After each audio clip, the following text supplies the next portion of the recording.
రెండు తెలుగు రాష్ట్రాల yes news live TV channel ప్రేక్షకులకు స్వాగతం.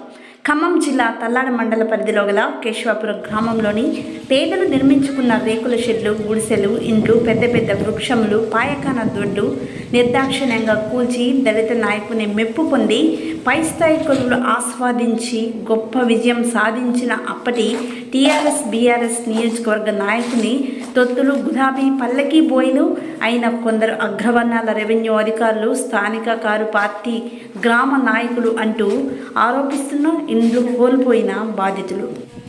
పేదల ఇండ్లు నిర్మించుకున్న స్థలాన్ని ప్రభుత్వ స్థలం అనే నేపంతో రేకుల షెడ్లు, ఇండ్లు పేకరించి నర్సరీ, పల్లె ప్రకృతి వనం, క్రీడా ప్రాంగణం మరియు డంపింగ్ యార్డ్స్ నిర్మించాలి అనే పేరుతో కంచె నిర్మించి ఆ స్థలాన్ని స్వాహా చేసిన అప్పటి ఆ ఉత్తమ నాయకులు, రెవెన్యూ వసూలుదారులు అంటున్న స్థానికులు బంగారు తెలంగాణలో 2 పడకల డబ్బులు బెడ్రూమ్ ఇస్తాం అంటూ బలవంతంగా అంటకట్టిన 2 పడకల ఇండ్లు వర్షం వస్తే ఇంటిపై పడ్డ చినుకు ఇంకిపోతూ ఇంట్లోకి చెమ్మ దిగుతూ స్లాబ్ పెచ్చులుగా ఊడిపోతూ ఫ్లోరింగ్ మొత్తం బిళ్ళలుగా బీటలు బారుతుంది.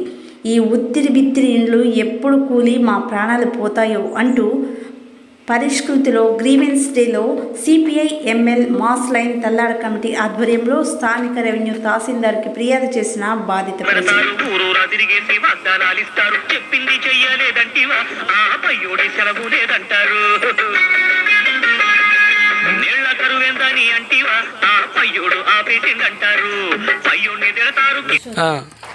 ఏమైంది? ఇప్పుడు ఇది గోడ పగిలిపోయింది. ఎక్కడ? ఏడ సపోర్ట్ కట్టారు. సపోర్ట్ ఎప్పుడు కట్టారు? అప్పుడేనా? అప్పుడు కట్టారు. ఇటేనా ఇంకా అటు కూడా కట్టారా? అదే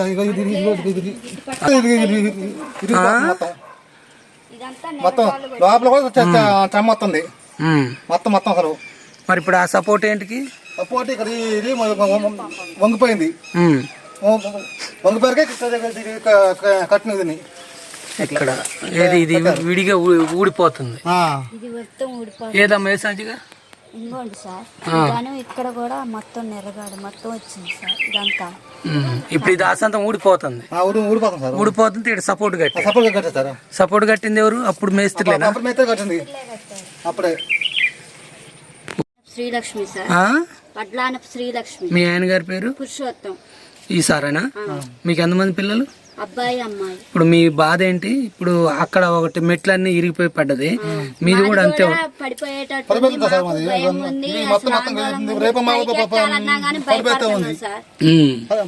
ఎప్పుడు పడిద్దో అర్థం కావట్లేదు. వాళ్ళది పడినట్టు మాది పడేటట్టుంది.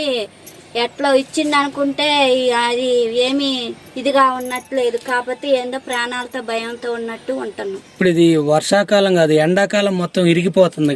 ఎండాకాలమే సార్. మరి వర్షాకాలం నీళ్లు అసలు చెమ్మొచ్చి నీళ్లు గిన్నెలు పెట్టుకోవడమే